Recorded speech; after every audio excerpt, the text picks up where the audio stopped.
for saying that, hey, we should maybe take a step back and stop killing a bunch of people. People are being called terrorists. It's absolutely, I mean, it's just amazing.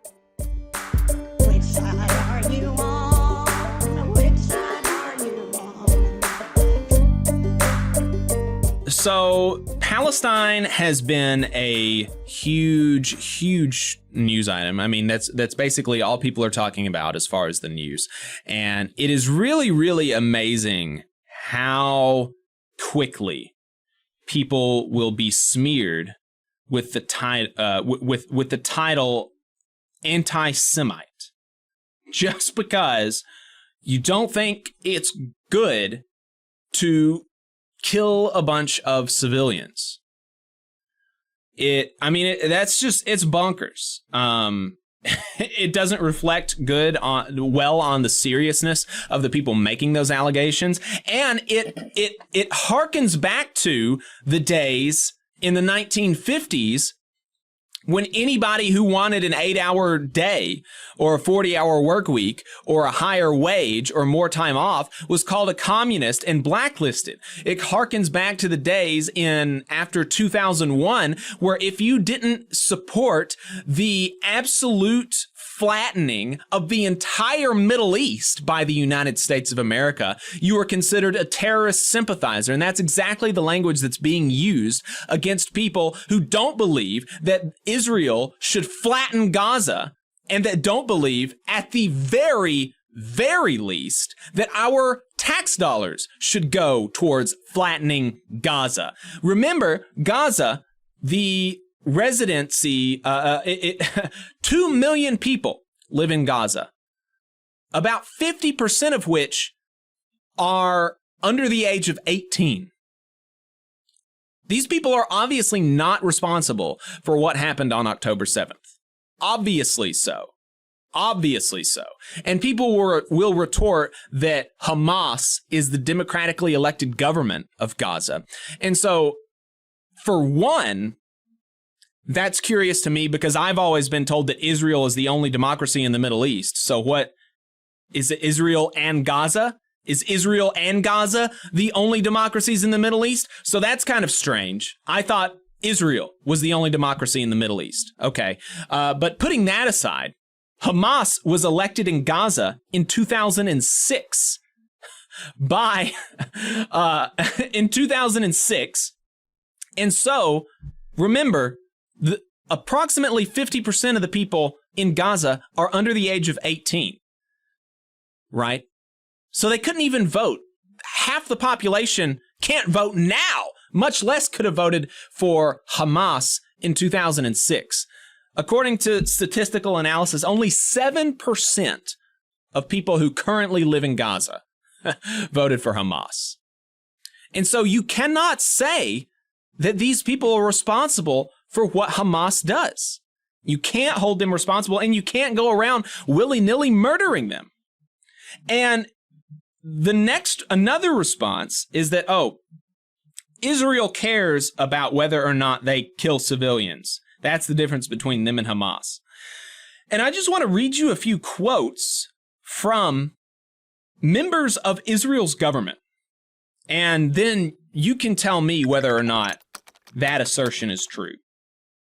Here is Ariel Kalner, a member of parliament from Netanyahu's Likud party. Right now, one goal, Nakba. A Nakba that will overshadow the Nakba of 48. Nakba in Gaza and Nakba to anyone who dares to join. And Nakba, remember, the translation is catastrophe. That is what people refer to when they talk about, that is the name given to the event in which hundreds of thousands of Palestinians were expelled from their homes. So that's what he's wanting again. He's explicitly saying, we just want to get rid of every Palestinian in Gaza and take it over.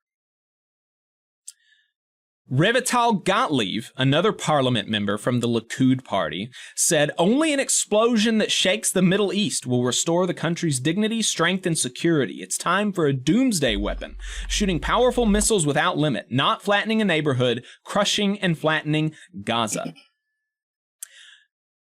Giora Island, a reservist major general and former head of the Israeli National Security Council, wrote in a popular Hebrew language newspaper, "The state of Israel has no choice but to turn Gaza into a place that is temporarily or permanently impossible to live in.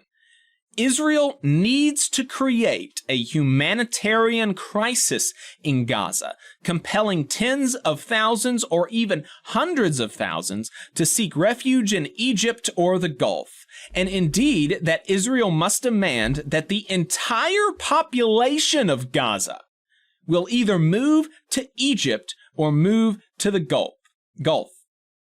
Gaza will become a place where no human being can exist."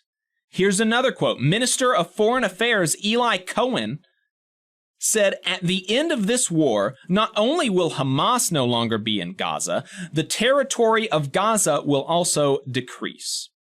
Israeli Minister Gideon Sa'ar said that Gaza must be smaller by the end of the war, specifying that he meant both in the east and the north, because losing land is the price of loss that Arabs understand. "We must make the end of our campaign clear to everyone around us. Whoever starts a war against Israel must lose territory." Hey, 5 seconds. Just wanted to say that this is only possible because of our donors. If you want to see more of this, then consider donating yourself at tvlr.fm/donate. There's also been scoffing at the idea that the international community should care what happens to Palestinian babies, laughing and scoffing and yelling at news people who ask questions about that. Journalists' families have been murdered. The entire family of one Al Jazeera journalist was killed in an Israeli airstrike after Blinken told Qatar that Al Jazeera needs to, the day after Blinken told Qatar that Al Jazeera needs to cut back on their coverage of Israel-Palestine. There have been references to Palestinians as human animals. Palestinians, not Hamas. I mean, really wicked, wicked rhetoric. And that is why some people in the labor movement, an increasing number of people in the labor movement, are calling for a ceasefire, are backing the calls for a ceasefire by Jewish peace groups and other human rights organizations in Gaza, including Mark Dimmenstein, the president of the American Postal Workers Union. I mentioned this in Last Week in Southern Labor, but the AFL-CIO Executive Council had a meeting last week where Mark Dimmenstein spoke at length about the crisis, reportedly, in the New York Times, saying that the AFL-CIO needs to call for a ceasefire.